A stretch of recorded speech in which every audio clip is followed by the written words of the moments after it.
కే కా అంటే కిరణ్ అబ్బవరం బ్రాండ్ ఒకటి ఎస్టాబ్లిష్ చేయాలని డిసైడ్ అయినట్టున్నారు.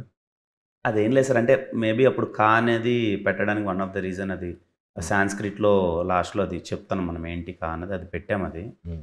యాహ్! ఓకే. ఇంక కిరణ్ అబ్బవరం కాబట్టి అది అలా కూడా కన్వర్ట్ అవుతది. హ్మ్. Happy sir. రిజిస్టర్ అయితే దాంట్లో ఏం తప్పేం లేదు. హ్మ్. But yeah! అది 'కే ర్యాంప్' అన్నది మళ్ళీ నాని ఇంక వాంటెడ్‌లీ ఇంక అందరూ ఇది ర్యాంపేజ్ మోడ్‌లో ఉంటది. బావుంటది. యూత్‌ఫుల్ వాడు.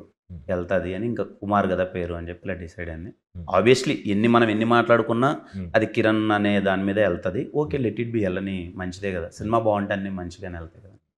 ఇంకా నెక్స్ట్ ప్రాజెక్ట్స్ ఏమన్నా మీ టీమ్ వాళ్ళతోటి గాని, కొత్త వాళ్ళతోటి గాని చేయటానికి ఏమన్నా రెడీగా ఉన్నాయా? అవును సార్. ఇప్పుడు నేనొక సినిమా చేస్తున్నాను సార్. హ్మ్. సొంతంగా ఒకటి. ఓకే. మళ్ళీ 'ఎస్ఆర్' తర్వాత ఒక కథ రాశాను. హ్మ్. అది చేస్తున్నాను. హ్మ్. ఇంకొకటి ప్రొడక్షన్‌లో చిన్న సినిమా ఒకటి స్టార్ట్ అవుతుంది సార్. ఓకే. 2 ఊర్ల మధ్య క్రికెట్ బ్యాక్‌డ్రాప్‌లో జరిగేది. హ్మ్. అందరూ కొత్తోళ్ళు. ఒక 60, 70 మంది కొత్తోళ్ళతో అది. హ్మ్. అది చిన్న ఆడిషన్స్ అవుతున్నాయి సార్. మేబీ అది జాన్వరి నుంచి అది షూట్‌కెళ్తాం. మీరు కథలు రాయటం నేర్చుకోవడానికి రీజను అంటే ఎవరో వచ్చి నాకేదో చెప్పి నా కోసం ఎవరు చేయరు. నాకు నేనే చేసుకోవాలని హ్మ్. ఓ ఫీలింగొచ్చి చేశారా? లేదంటే నేను ఎట్లైనా ఎస్టాబ్లిష్ అవ్వాలి అనే యాంగిల్‌లో మీరు అలా కథలు రెడీ చేసుకుంటున్నారా? ప్లస్ అంటే బెంగుళూరులో నేను జాబ్ మానేద్దామన్న రోజు నాకున్న క్లారిటీ ఒకటే సార్. హ్మ్. మనం ఒక ప్లేస్‌కెళ్తున్నాం. అక్కడ మనకేమీ తెలీదు. హ్మ్.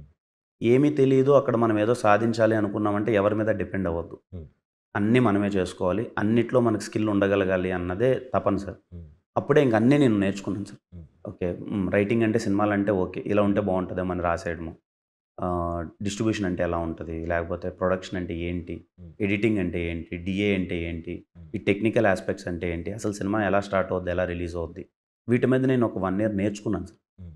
నా ఓన్లీ పర్పస్ ఏందంటే తెలియని ప్లేస్‌కెళ్తున్నాం. హ్మ్. ఆడెవరు మనకేం చేస్తారో, చేయరో తెలీదు. ఒకరి మీద నమ్మకం పెట్టుకోకుండా, హ్మ్. రేపు ఎలాంటి సిట్యుయేషన్ వచ్చినా మనం నిలదొక్కుకోవాలంటే మనకంటూ మన ఓన్ స్టఫ్ రీసెర్చ్ ఉంటే ఉండాలి. బెటర్ అని చెప్పి నేర్చుకున్నాను. హ్మ్. ఆ తపనతో రేపు నిజంగానే నా దగ్గరికైనా మంచి కథలు రాట్లేదు. హ్మ్. నేను దానికి బ్యాకప్ రెడీ ఉండాలి. ఓకే. అట్‌లీస్ట్ నా దగ్గర ఒక మంచి కథ ఉండాలి. హ్మ్. అలా తపనతో అప్పుడు రాసుకోవడం అంతే. ఎస్ఆర్ అలాగే రాశాను. హ్మ్. అదే అందుకే అదే అడుగుతున్నాను. సార్.